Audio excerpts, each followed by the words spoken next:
ever-changing world, Off Hollywood Media presents a voice of truth and inspiration, resonating a vibration of love and understanding, illuminating new paths for new directions, as we, as one, strive for higher and higher levels of consciousness, always remembering life changes. And now, your host, our MC, our master of change, Filippo Voltaggio. Ciao, everyone. I am so excited to be here hosting Life Changes with Filippo today for many, many reasons. Number one, we're taping again, and we're live on video, and this is quite exciting. So look forward to connecting with you all via video. Also, and primarily because I am getting to interview today one of my dearest friends, Laura De Leon. Now, she's a certified life coach, a spiritual facilitator. She's a Forrest yoga teacher, and I'll tell you more about her in just a few minutes because the list goes on and on. But she's my friend, and we're just going to sit here and have a fireside chat and have a great time. And I just know that you all will just get her and love her as I do. So before we get into that, I want to share with you something that I actually don't know how to talk about because I don't want to offend anybody, and I think the majority of the people will not be offended. As a matter of fact, they'll be cheering me on.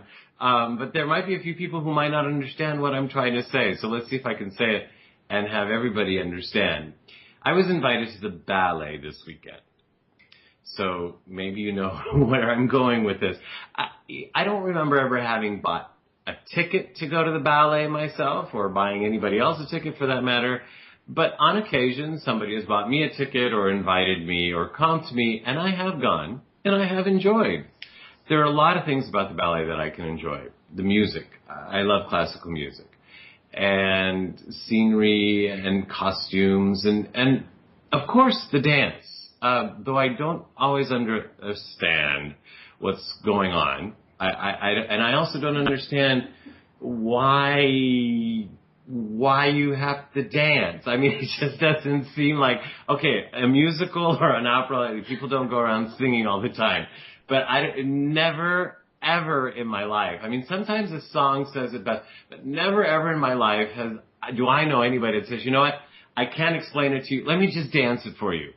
It's never happened. So the ballet just doesn't seem like real life. Although as an art form, I do appreciate it.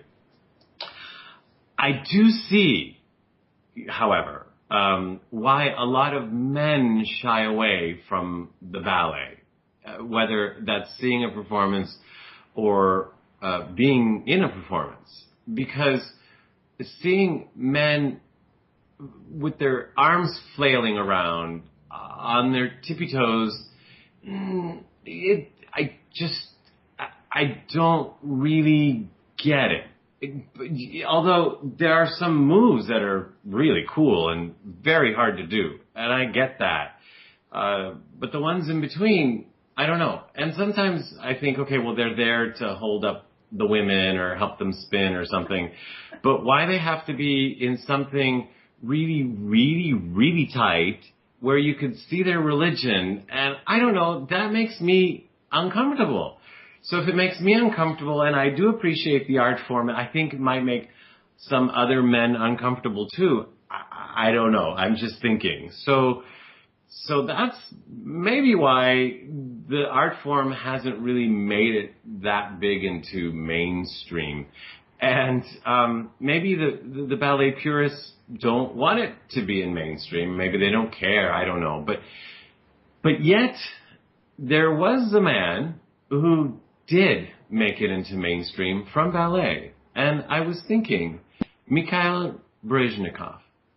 What made him loved by the whole world? As a matter of fact, he was thought to be so cool.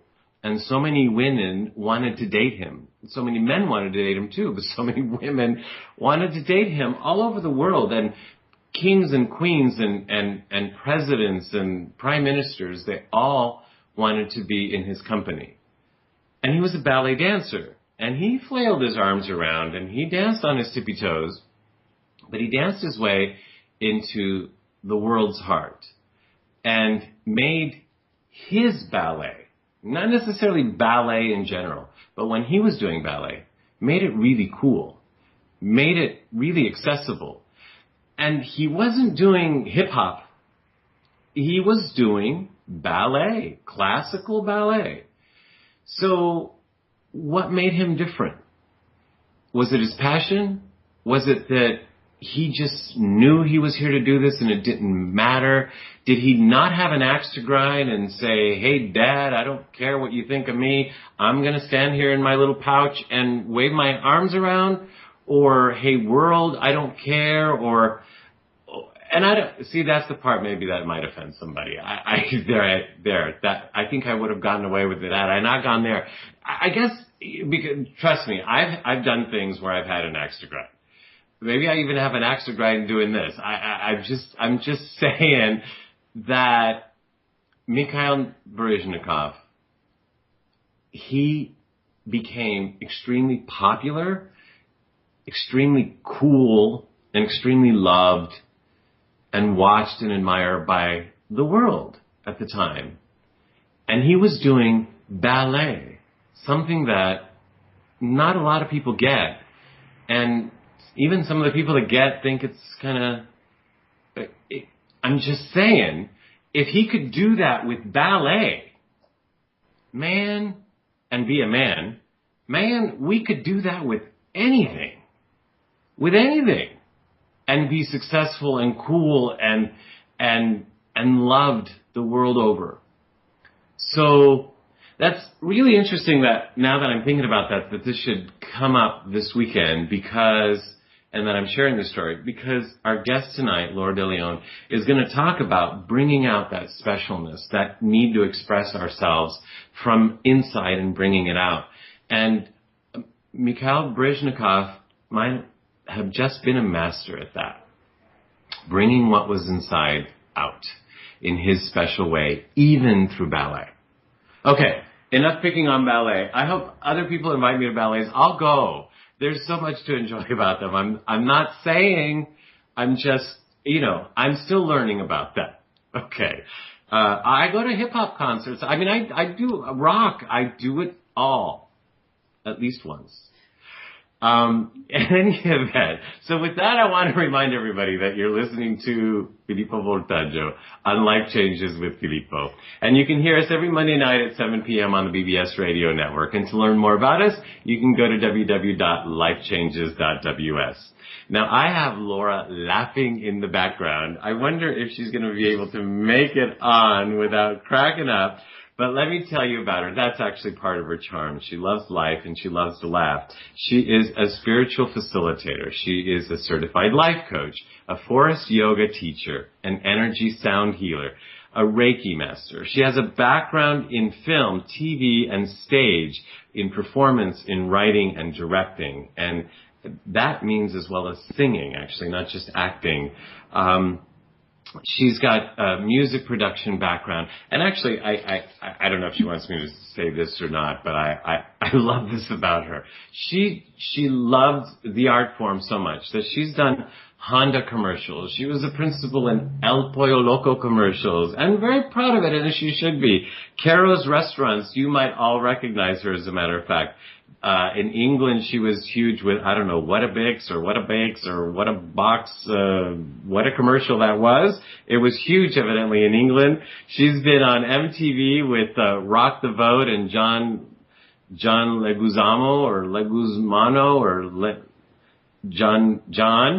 And she did skits on Jay Leno, which were really popular, and she's been on America's Most Wanted, but she wasn't the criminal.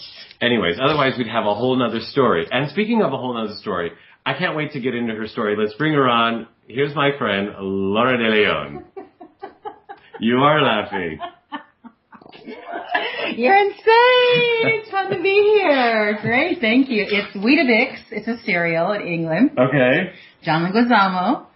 Oh, you're going to correct everything I said. Well, come on. You'd like that if I said it's Filippo Voltaggio. Yes. Voltaggio. Yes, all due respects to John what? Leguizamo. Leguizamo, okay. Absolutely. And Weetabix. We must give respect to Weetabix. Roughage is important. And Baryshnikov had a beautiful package, and that's... okay. And that's the woman's perspective. You are hysterical. And didn't you go to a ballet this weekend? Well, that's what I was talking about. About your niece? Absolutely. Well, that's a whole other story. I wasn't going to get into your that. Beautiful niece. I wasn't going to get into that. I was stuck on something else. I was working. You sure were. Okay. I was working. That wasn't the packages. That's just... All right. I didn't say. Well, did you listen to what I did say? I listened to every word you said. Oh, okay. All right. Thank you. Well, all that having been said, actually, you started out in the arts really young, although you didn't want to. Your whole family was in the arts. My mom's family, side of the family, the Italian side, my grandfather had a small opera house in Chicago where the whole family participated in the operas. And so a family of 8, and they all sang, and they all were actors, and what else was I to do? But I really didn't realize that I had any kind of talent until high school, and it was a whole thing that I was getting in trouble all the time. I'm from Chicago originally, and I was getting in trouble all the time in high school. It was just simple things, smoking in the girls' room and things like that. But I was always getting detention. I was always getting those things. And so it was the first day of my sophomore year, and I had a detention already, and the school year hadn't even started. And they had started something new called an in-school detention. And when I got in there, they said, well, I was thinking I have a few days off, and they said, no, you have an in-school detention. So you get to pick any of the after-school things that they did. And one of the things that they did was newspaper. And I thought, if I can get in the newspaper, I can go and have a free pass and just do my thing. Because I liked writing as well, so I thought that's pretty cool. So I got in there, and then they had all these, you interview, what story do you want? And I said, interview the new teachers of the school. I'll take that because hall pass, cigarette, And know that I would have thought all of this. High school. You thought this through. Yeah, well, I get there, and one of the teachers was the new theater teacher of the school. And so I went to interview him, and I said, hi, I'm interviewing for the school newspaper, blah, blah, blah. Can I interview you? And he said, sure, I'll make you a deal. If you audition for the show today, I will give you your interview. And I said, sure, but I had absolutely no intention of doing that because I was way too cool for school, as you know. Long story short, at the end of the day, I was leaving, and he was at the door, 10 doors of the school, and he was at the door that I was going out of and said, auditions are this way. What a coincidence. And I said, my friends looked at me like, wow, what are you talking about? Are you crazy? And I said, I'll be back. Were you like Rizzo or something? I was. Actually, I played Rizzo in Summer Stock. So, gosh, you got me completely on that one.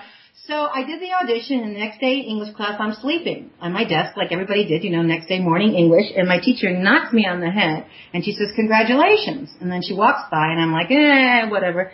And so she comes by again, congratulations. And I said, for what? She says, you got the lead in the school play. And I said, no way. And I picked up all my books. Because you didn't want it. I didn't want it. No, I thought this was the most ridiculous thing I ever heard because I really didn't believe in what I had. I was picked on all my life for being a chubby kid. And then again, we moved to Illinois where we were the Hispanic Italian family, and I was picked on then. So I didn't really have much self-esteem whatsoever. And they never thought of me in front of a bunch of people. And I thought I found my crowd. The kids just stand in the corner and smoke cigarettes. So, but I auditioned anyway, went down the hallway to the theater, ran all the way down, saw my name. I said, oh, you've got to be kidding me. The horror. The horror of the whole thing, the horror. But so that day I was leaving school. I had no intention whatsoever of being a part of this show. And there he was, Mr. Howard, I love you. And there he said, rehearsals are this way. And my friends are like, So it took him about a week of doing that, and then I stayed. And theater became something for me that I was finally seen in a certain way and recognized. I had a voice. I always had a voice, but I didn't know I had a voice. And people went, whoa, you have a voice. And then from there, I was in all the school productions. I competed in theater. I was very successful in that. Yeah. So that was a beautiful thing. With all the success that you've had, I see a book coming on, and maybe Mr. Howard, I Love You would be a great title. Mr. Howard, he's so sweet. Facebook me, Mr. Howard, if you hear this. So that's exciting. Yeah. So then you did it. You loved it. it stuck? I did it. I loved it. It stuck. I went through college. I had great success with that. And then, long story short, I ended up moving to California, which I absolutely loved. And I actually just started working here to make a living, to just support myself, and got involved in a company that did satellite feed of television shows and enjoyed it, and started working my way up into that. Wasn't really doing the acting until a little later. I said, oh, what the heck? Might as well start to sing and act again. And I did. But I found that I wasn't enjoying it as much. I was like doing it, but there was just something missing. It was something missing about something that I wasn't feeling like I was being fed. And it's hard and it's challenging, and you're up against yourself all the time. I mean, if you want to do work on your self-esteem, become an actor, become a performer in this town or New York. And either you make it or you break it, but really what you make or break is finding yourself or not. And really, so that's what I was up against. And I came up against it over and over and over again. Well, while you were doing that, you were having success, though. I was having success. I just mentioned the commercials, but I mean, there was a lot of TV. I did TV. I did have some film success with a film called Por Vida, which went to the Sundance Film Festival, which was one of the most exciting things that I had ever done. It was beautiful. And I have a couple other films under my belt. I had some big auditions with Johnny Depp for a movie that they kept bringing me back for. Unfortunately, they never made the movie for budgets or whatever. TV pilot with Don Rickles. TV pilot for Debbie Dearest, Richard Lewis, and Don Rickles. Yeah. And I worked with Jay Leno, which was in a comedy skit. That was one of my biggest things on TV. My family was so excited with that one. And a lot of things, a lot of wonderful things. In London, I performed. In New York, I performed. I did cabaret there. So there was a lot of success in that way. But in between all those sparkly moments, there was a lot of not happy time, and a lot of doubting myself, and a lot of low self-esteem. And I wasn't happy. I was happy for those moments on screen, maybe, or the moments during I was doing it and on stage, and then I wasn't. And then I continued my worry about who I was, and was I thin enough? Was I white enough? Was I this enough? Because when I was coming up there were not a lot of Latina-looking, Italian-looking, brown-skinned ladies out there, you know. So it was a different time. But so there was something missing there. And it wasn't until my manager got cancer, Christine Neubauer, who I adored, and she got me through so many doors. She held my belief. She held it for me, because when she died, I didn't have that belief in myself anymore. And not only that, when she died, being in the dressing rooms that I was in and hearing the way that people talked to each other and about each other, it was painful for me. It was painful for me to be in a space where I just felt there was lack of compassion and tenderness amongst each other, and lack of talking and speaking truth to each other. And it just came at a point I got very, very ill. I got pneumonia, and I couldn't go on anymore. And one of my best friends in the show decided when I was gone that week in healing that she would audition for my part. And I came back to hearing this. Does this really happen in Hollywood? This is Hollywood. Really happened. And I came back and found out, and then I left the show. I left everything. I kind of had a breakdown or a breakthrough, however you want to call it, and eventually started working with a shaman, a Peruvian shaman. Wait, before we get into the shaman, what was your manager's name? Christine Neubauer. She must be here, because there's a light that keeps going on and off that never does that. And I just saw it go off on your face when you said her name, or just beforehand. And so maybe it'll turn on again. But if you're here, she believed in me. We love you too. She held that until I could hold it for myself.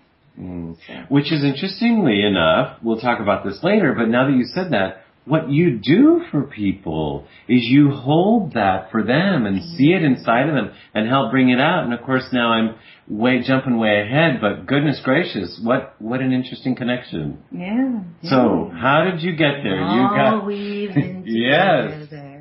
Well, I did a lot of work with a wonderful shaman and incredible community of people who were spiritual. We're all spiritual beings, and they're not spiritual, but practicing consciously on a regular basis. Right. And I ran medicine circles, and I worked with people. And because I have abuse in my past, physical, sexual abuse in my past, and I've worked really hard to heal, I was able to help in those places, basically turn a light on or be a guide, a spiritual facilitator in those places, the dark places where some people were afraid to go for themselves, to heal. So I was able to go in there because I knew the places. So I wasn't afraid to go in, and I knew how tenderly to enter that. And I knew it wasn't about me doing it for someone. It's about me being there to hold the space as they looked around and found their own pathway for themselves. Yeah, but way before you did that, you were doing this for many, many years for yourself. Yes. Oh, I've always been, my parents' religion went, well, I don't want to say the religion because I don't want to bring down any religion, but I said ballet, you could say religion. I always knew it wasn't really for me because I didn't believe that God was vengeful. God is, doing all these terrible things, or that God necessarily is a man. I couldn't figure that one out. But so there were things that I had with the church that didn't really fit and didn't feel like they were about God. They felt like it was about something else, about stifling existence. And so that didn't feel right for me. And my heart opened to a more expansive way of looking at the world, and that we're all a part of God. We all have this light of God. We make up that energy, and then we are included in this creation. And that made more sense to me than anything. I always say that I don't believe in bad luck. I believe in unconscious decisions. Okay. I really believe in that, because for a long time I've heard people say around me, oh, it's just bad luck, it's just bad luck. And I say, all this bad luck, could it have anything to do with the way that we're living our lives? How we look at it. The way that we see it. The decisions we make. Absolutely. So working with people all these years, working with people all those years and being allowed of going into those sacred spaces of healing, I learned a lot about walking in those places for myself as well, and the ability to go and see with a person, to be able to stand next to them and see, and feel what it is that's needed in that moment. When you say walking, it's interesting because you mean it figuratively, but in actuality, literally, you had trouble walking at some point. There was a point where we took a wonderful trip to Peru with my teacher and a large part of the community, and it was a spiritual journey. And during that trip, I got very ill the entire 3 weeks, and it was on my knees ill. And I got back, and I thought I was recovering, and then a few months down the line, one day I woke up and I could barely move my legs. And as the day went on, I could not use one leg, and I was using a cane. By the following day, I had welts all over my arms and my legs, and I could barely lift my arm without this pain that felt like a door was slamming in it over and over again. So it just I felt I was attacked. But there was a spiritual crisis going on. And the time went on, we went to specialists, and it was horrible because I could barely hold even the muscles in my face. I could not. Remember, right. Yeah. So I could not even barely eat. And so they had me on steroids. They had me pumped up on all this stuff because they didn't know. Because you went to all the channels. I wasn't really a believer in Western medicine so much, but then when something happens like that, you get scared. You're like, yeah. What do I do? What do I do for myself? And so I went to the normal channels of, infectious disease specialist for this, because I was away in a different country and all of these things. And they just kept wanting to shoot me up with things. And it was such a dishonoring experience to be in those offices and to be in this freezing cold air conditioning and this lighting and have people prodding and poking and not listening to a word I was saying. And I was just I felt myself getting smaller and smaller and smaller in the sense of my light. And I slept a lot. And there was one day, after months of this, I went to sleep and I had a dream. And in this dream, there were all these amazing beings sitting at this table, and they were looking at me. And there goes the light again. And there goes the light. And they're looking at you now. Yeah. And they said, you can stay or you can go. Meaning you can live or you can die. And if you stay, you must look at the peripheral. And I said, the peripheral? Because I'm a person, we were talking about that earlier, who likes to dig into things, and I like to know things about everything. So I thought, I'm looking at everything here. What could they possibly mean? But I said, whatever it is, I'll do it. So you mean like the peripheral outside of just the... Stuff that I wasn't looking at. I wasn't looking at somewhere that's symbolic about what I wasn't seeing in my life. So after that, I started going to an acupuncturist and holistic healers, and who started empowering me with this. Instead of taking away the power, they were empowering me. And I was getting better, and it took a year, and I was better, but I wasn't quite better. In the second year, I still wasn't quite there. I still was still homebound, afraid to go out, and I took a trip to Hawaii. My friend said, come on with us. Let's just go. And I just cried through the whole thing because I couldn't do this or I couldn't do that, but I kept trying.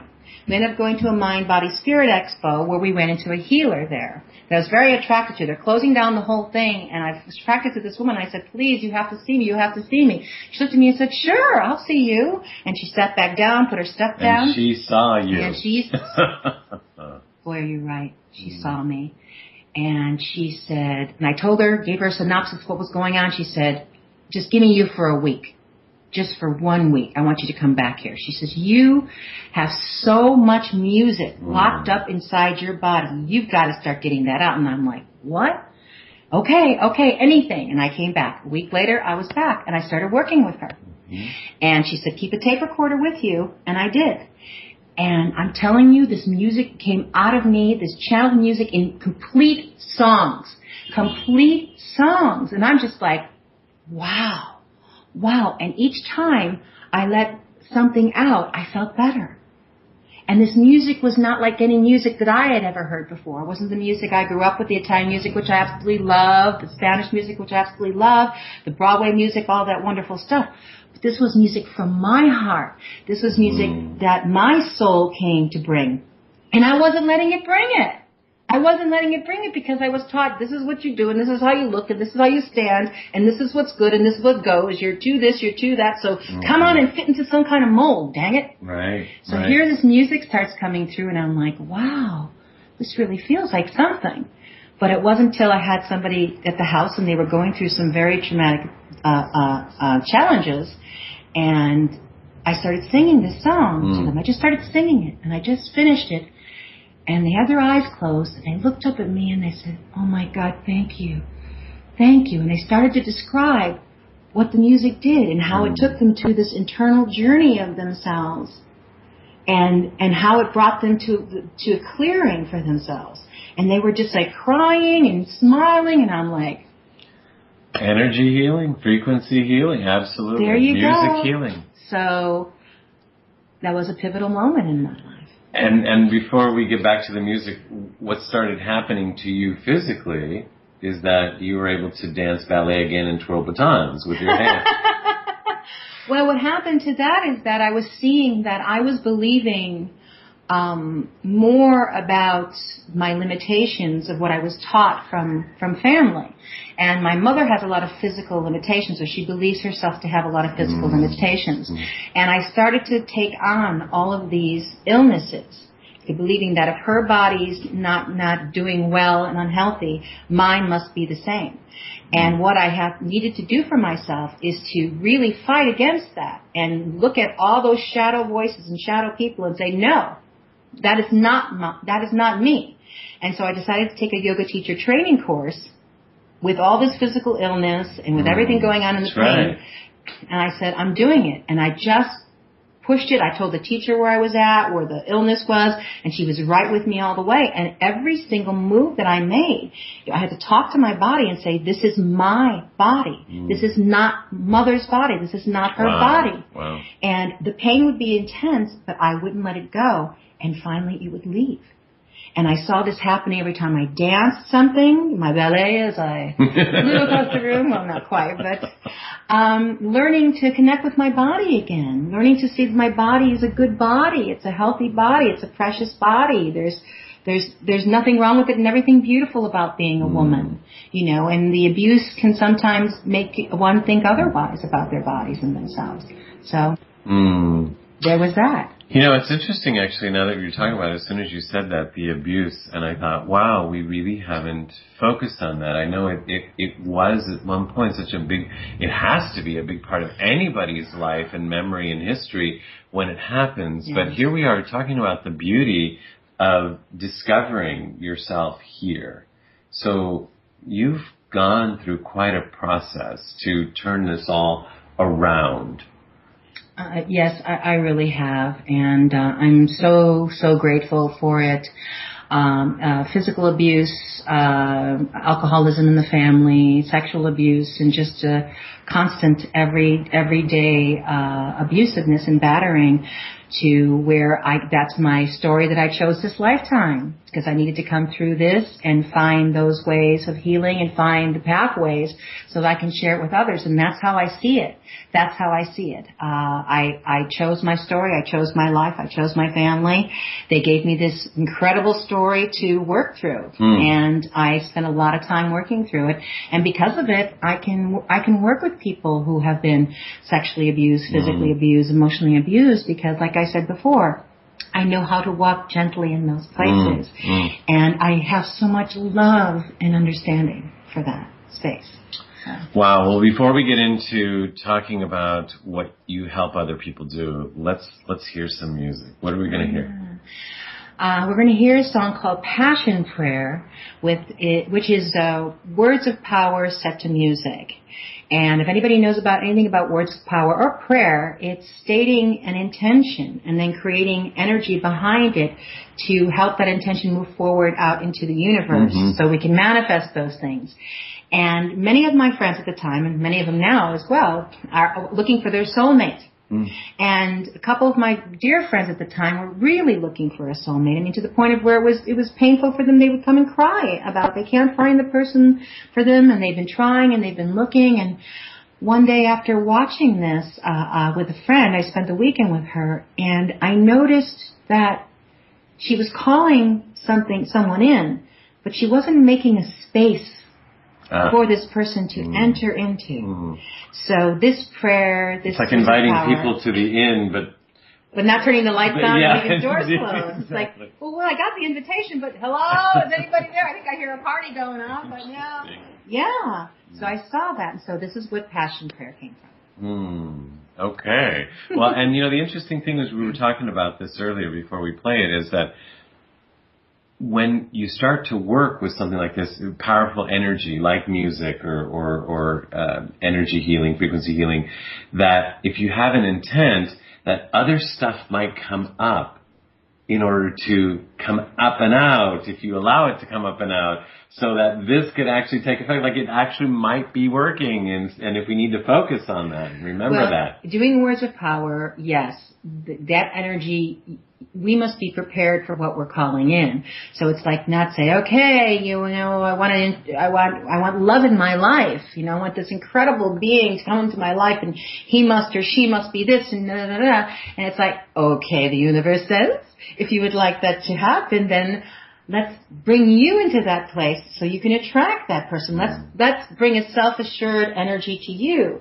Let's bring your self-esteem up for you. Let's help you to feel good about who you are so you can attract somebody who feels good about who they are, and we don't have a needy relationship happening or a codependent relationship happening. We have a healthy, loving relationship happening, one that we really do want to have. Yeah. So, yeah. But you got to work too. You call it in. You got to step up as well. I like to say there's no magic in two halves coming together to make a whole. When two wholes come together to make one whole, that's magic. In any event, You're listening to Life Changes with Filippo on the BBS Radio Network, and we're talking to Laura De Leon tonight. You can hear us every night. You can hear us actually every night, every hour of the day, if you go to our website and listen to our archived show. I don't know how many days that'll last you. Right now we only have 60-something shows, but we are doing a show a week and sometimes some special shows on video, like this one. Hope that you're enjoying it. Learn more about us at www.lifechanges.ws. And now, we're going to be listening to a very special song written by Laura De Leon, our guest tonight, and sung by Laura De Leon. Here's Passion Prayer.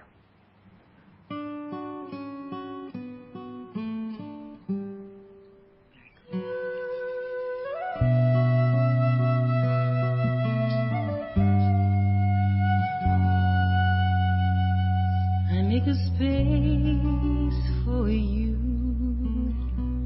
In between you and me, there is a place for us. What will be meant meant to be all is a space for love. I make a space for you. I'm ready not to be alone. I want to make my home and fill it with gladness, with love. I am here and my arms are open. My mind is so open to you. I am here and my heart is calling. My spirit is calling for you.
That was Laura de Leon singing her song, Passion Prayer.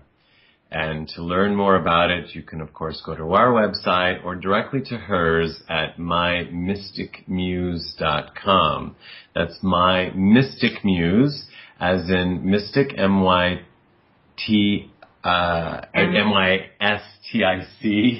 M-U-S-E. So I'll do that again. I'm not helping here. Mystic, M-Y-S-T-I-C, Muse, M-U-S-E.com. And that was, again, Passion Prayer. And the good thing about it is you can go there and you can listen to the song in its entirety. Unfortunately, we couldn't play it all tonight. But you can also download it, buy it, and work with it. And what happens when you work with something like this?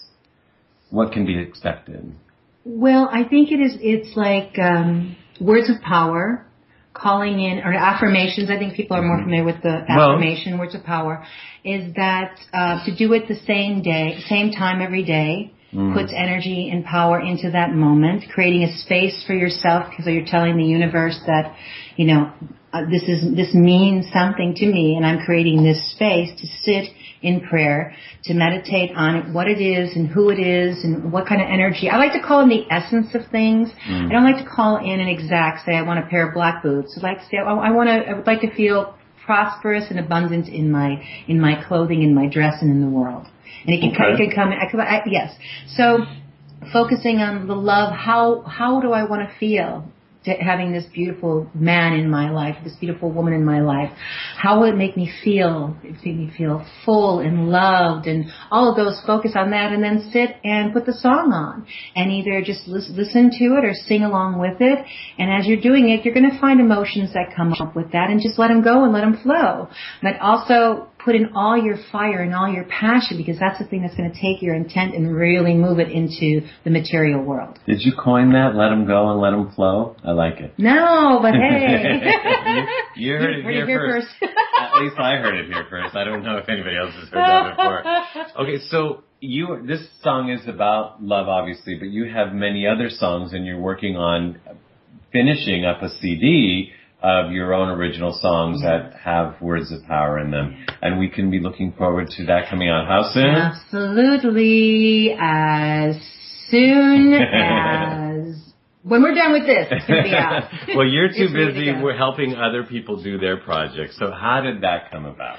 Well, the channeling of music came about because I allowed it to be enough. I believed it enough to give it that space. And then many other songs came from that, all kinds of wonderful songs. And Passion Prayer is also about calling in the beloved, into connection with God. So it's not necessarily always all about a soulmate calling in. Okay. It's about calling in your higher divine self. So I started channeling a lot of songs. I have a lot of songs, and it was a beautiful, beautiful thing. And part of that, actually, saying, is it ready? Is it ready yet? That overwhelm of having a project, of wanting to do and needing to do, or feeling like it should be out there. And there was a place where I was like, I'm not getting this. I don't feel supported in what I need to do. I don't have anybody with me producing this music with me, and I just felt very alone in what I was doing. I had all of this music, and I just didn't know what to do with it. And I'm sitting there, and I'm literally like, oh, I don't know what to do. And then finally, I thought, wait a minute. If I'm feeling this way, maybe there's other people who are feeling this way. And you have so much experience, and I know you have so many friends and so much support. So, and you It's all in our heads. It's all in our heads. No, but I'm saying, if you're feeling this, then there are people that don't have half of what you have. But I felt so you bring all that to them as well. Well, I felt that there weren't people to understand this kind of music, and because it's different than other. And how, going to producer, what do you do, rock and roll, or do you do rap, or do you do this? Well, I do kind of transformational music. What? So that's what I was feeling that, and I thought, well, yes, if I'm feeling that, other people. And what is the mother of invention? Necessity. Right. So I thought, wait a minute. I can be that for other people. I can give other people what I've been longing for. And I've got to tell you, in doing that, I feel supported. I feel fulfilled. I started a company called Mystic Muse. And it brought in my heart, my soul, my spirit, the spiritual, I've been working from since I was a young girl in that aspect, and my love of performing and music and the arts and creativity, because I'd always had it always around me. So I took everything that I am, which you could take everything that you are, and suddenly there was a value to who I am, because this is a dream for me, my dream, what I'm bringing here, and I have all the equipment I need to make that dream happen. And it was for that moment I felt like I've been waiting for all my life. I've been waiting for me all my life. And there I was in that moment saying, well, wait a minute. I direct, I write, I act, I sing, I can produce, I help friends produce in the studio. I'm helping friends do all these things all the time, going, here, call Laura if you need this, call Laura. She knows how this looks. She'll tell you how this You've sounds. You've been doing this forever. Doing it forever. And so Mystic Muse came about. And now people are saying, you're what I've been waiting for all my life. It's a beautiful thing. It's a beautiful thing. I opened it up to clients, and I have the most beautiful, wonderful clients, and two of them who said I'm allowed to mention them. One is Deanna Collins, who is this just amazing, amazing young woman who's full of fire, an Irish woman, full of fire, and just lovely to look at. And the way she speaks, and she wanted to do a show. And Deanna just happens to be a paraplegic. And she came to my house in her convertible, and she drove there all the way from Orange County, I think, almost. I'm not even sure how far she lived from me.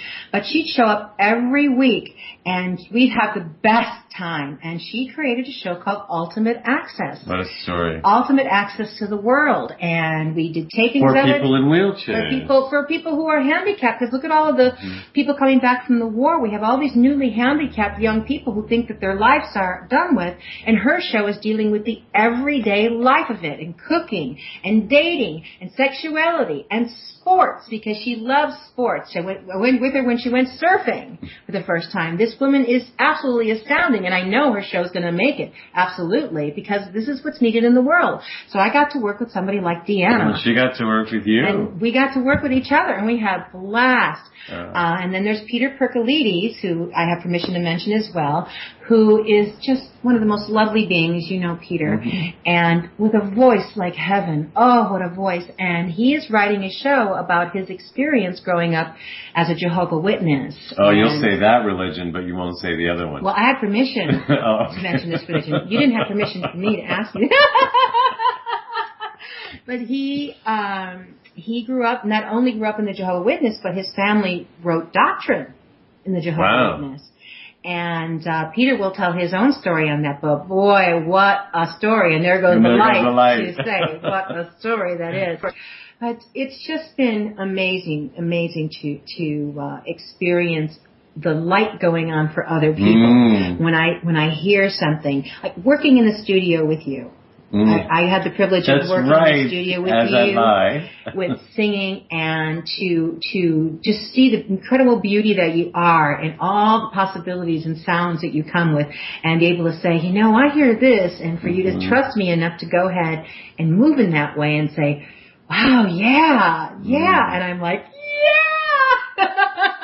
Yet you hear things that other people don't hear. You see things that other people don't see. So you're perfect for this. And that's what happens when we're coming from our heart. What took you so long? I was in doubt. Your own process. I was in doubt, and I'm still working through my own process. But what I realize is that I can continue working through this process of my healing while I'm doing what I came here to do, and it all seems to fit. And isn't that really? It's like everybody that comes to see you. It's almost like what took you so long? It's like, really, we're here, and we all, whether it's Laura or whatever, we just need to stand up and say, we're here, let's do it. Yes, absolutely. We're waiting for each other to show up in those places, and you're right. There's so many people, the phone is ringing and saying, well, I do this, and you know, this is important to me, and what do you think? Can you help me with this? And I'm like, well, yeah, I can help you if it's a book, if it's a cooking show, if it's a CD. Get it out. Get it out. Express it. Express it. Yeah, and actually yes. Express it. What is express it, actually? Well, because of the healing that I went through, that I just called in and allowed to happen, came through my expressing who I am and what my heart's gift is. I mean, to the point of, it's like, I didn't really know what color I liked. Do I really like this food? Do I really like this color? After the illness, it was like I was born again into a place of an opportunity to say, well, who are you and what do you like? You know, do you like what your family likes or what your neighbor likes or what your spouse likes, or what does Laura like? And then that is the process that we go through. What is it that really feeds our hearts? And when I found it and saw that I was healing from it, I knew that this was what we're all meant to do. We're all meant to do what we came here to do in our hearts. And to do that, when I'm doing this work, I'm not depressed. And I suffered from depression for years and years. When I'm working with somebody in this capacity and what my heart came here to do, I'm not depressed.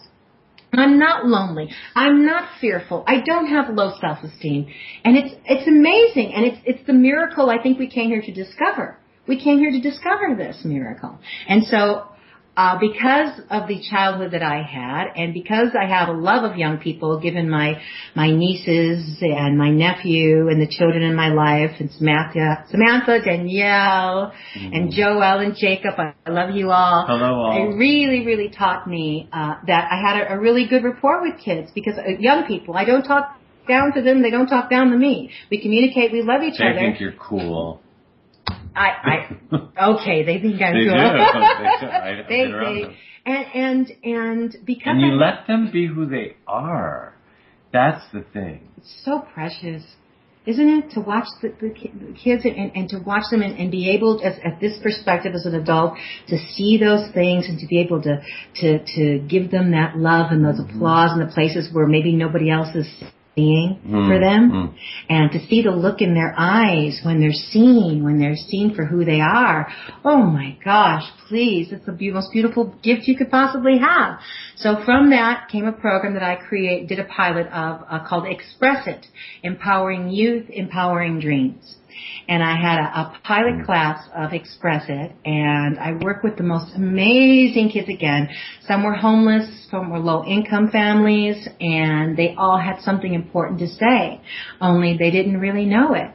They didn't really know it until they came to our auditions, and we saw the beauty within them. I saw that because I remember me as a little girl, and I remember my friends when they tell me their stories as little boys and little girls, and I take that and love them so much, and we work together on them building monologues about what they want to be in life, what they see themselves as, and how to take the steps to make that happen. It's not living in this place, oh, I'll just sit here and wish I'd become a famous actor, or I'll just wish, yes, go ahead, beautiful, wish it, and then take action and do the steps and go forward in it and keep your intention there and watch what you're thinking, watch how you walk in life, watch who you surround yourself with, and make it happen. But knowing what you have inside you to express, especially when other people have told you that you don't or that you shouldn't, to find somebody like you, especially at a young age, actually at any age. At any age, yes. Yeah. Yes, absolutely. Well, this is actually, I like this, for many reasons, because if you're an adult if you're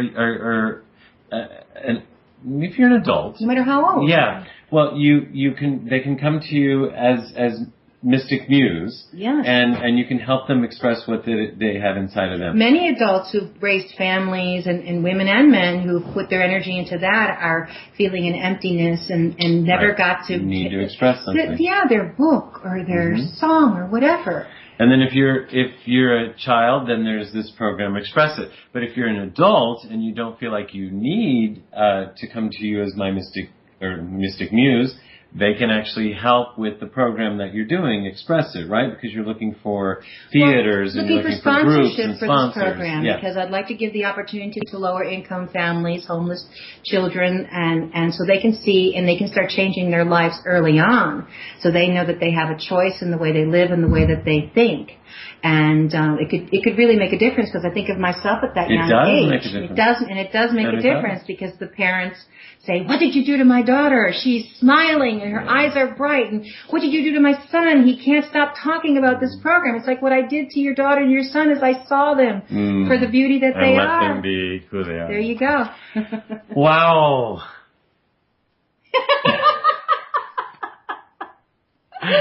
See what I mean?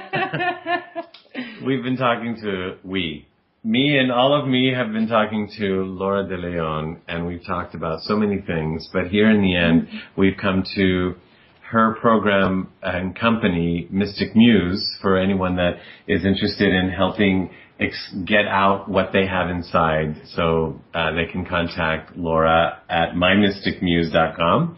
And for anyone that wants to help with the program or has a child that they want to put in a program like that, Express It is there, and they can also contact you. Yes, on the website there is a page for Express It with a phone number, and you can contact me directly for that, and you will have so much fun sponsoring them. It's obvious from the fun that we've had here today.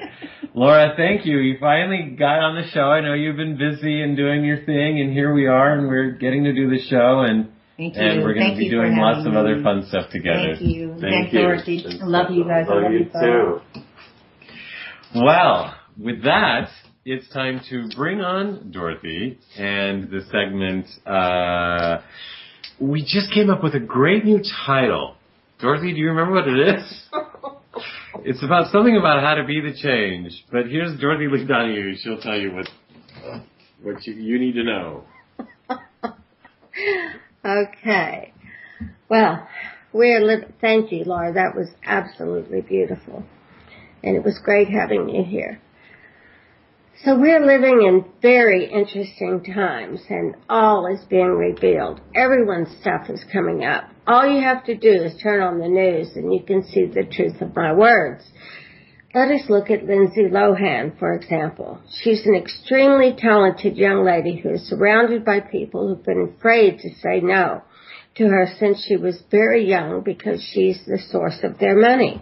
This, combined with her fame, has led her to become very self-destructive. She comes from a dysfunctional family and has been quoted as saying that she's tried to hold the family together. I can relate to that, as I was the one who tried to hold my very dysfunctional family together. And she believes, for all of us, Lindsay is in deep spiritual, mental, and emotional pain, and I can relate to that too. Fortunately for me, when I acted out, and boy did I act out, it wasn't shown on the nightly news and the headlines in the morning papers. I didn't have just a few fender benders. I totaled out 3 cars and walked away without a ticket each time. Of course, this was in Texas many years ago, and I believe that it was mandatory that you drove drunk. Back then, I never hurt anyone but myself. It was just me and the 3 telephone poles. I believe that Lindsay's judge is actually doing her very best to save Lindsay's life. However, I also believe that Lindsay believes she's a victim of her fame, and thus believes she is being treated differently than the rest of us. Believing she is a victim, I believe that the jail time and the mandatory in-house program may not be successful because they may not be addressing Lindsay's underlying problems. I'd love to have an opportunity to treat her and help her understand why she's choosing the less than elegant choices she's making. Once she understands why she's doing what she's doing, then and only then can she begin making more elegant choices for herself and move forward and become the superstar and powerful role model she's come here to be. There's so much going on here, and we could talk about it for days, but what Lindsay needs is some energetic alchemy. She needs to remember how to move the energies that are stuck in her emotional, mental, sexual, and financial chakras. Once these are moved and cleared, she can think clearly and make much more elegant choices for herself based on what is best for her and her future. Right now, she's in a survival mode based on fear and worry and doubt about what all of this judgment and jail time means for her. 2010 is truly a roller coaster time for miracles and challenges for Lindsay, as all of her stuff is coming up and being played out in the world press. This is happening for everyone, but fortunately for most of us, only our closest friends and our family are witnessing the way we're responding to this purging. The shift is actually happening right here and right now. This is truly the time of revelations, and all is being revealed. The old paradigms of greed and corruption, which have trapped humanity in the oppressive grip of poverty, war, hatred, pain, and suffering of every kind, are crumbling before our very eyes. As a result of this purging, not only Lindsay, but almost everyone is going through incredibly challenging things in every part of their lives. They are losing their homes, their jobs, getting divorced, and sometimes all of these at once. This is causing people all over the world to feel helpless and overwhelmed, and this creates fear, which leads them to believe that they no longer have any control over their lives. And so they end up in a desperate survival mode. Nothing good or positive can ever be co-created from a place of fear. My job is to help people like Lindsay take their power back and remember who they are.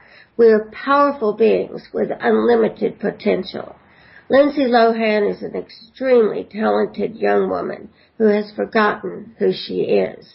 She may have gone too deeply into 1 or 2 of her characters in her movies and simply been unable to find her way back to Lindsay.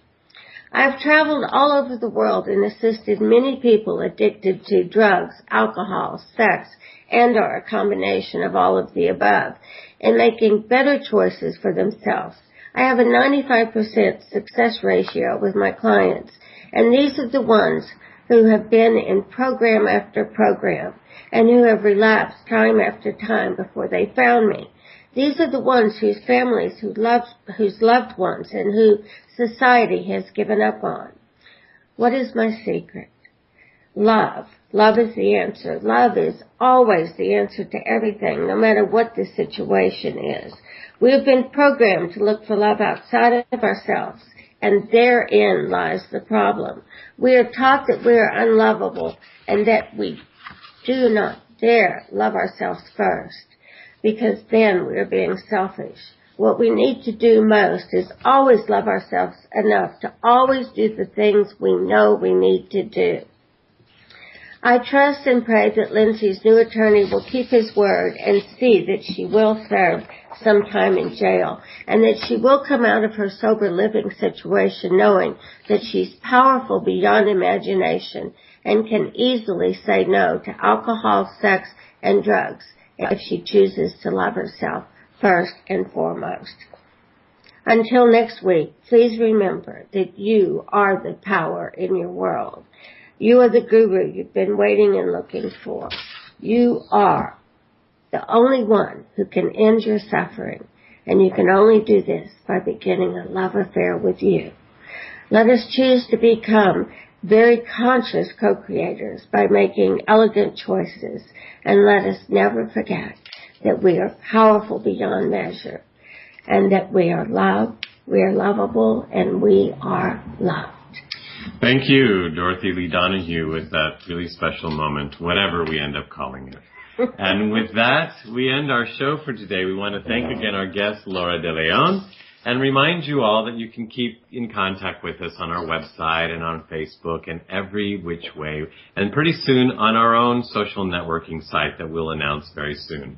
I, along with our segment hosts, Dorothy Lee Donahue and Mark Lejour, and our engineer, Seth Hendrick, thank you for joining us and being part of the show and being part of the change we all wish to see in the world.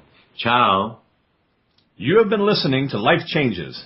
Join us here every Monday night at 7 p.m. Pacific Standard Time, and visit us on the web at lifechangeswithfilippo.com. That's Filippo, Filippo. And follow our community on Facebook at Life Changes with Filippo. Join us here next week as we consciously embrace and explore the only constant, life changes.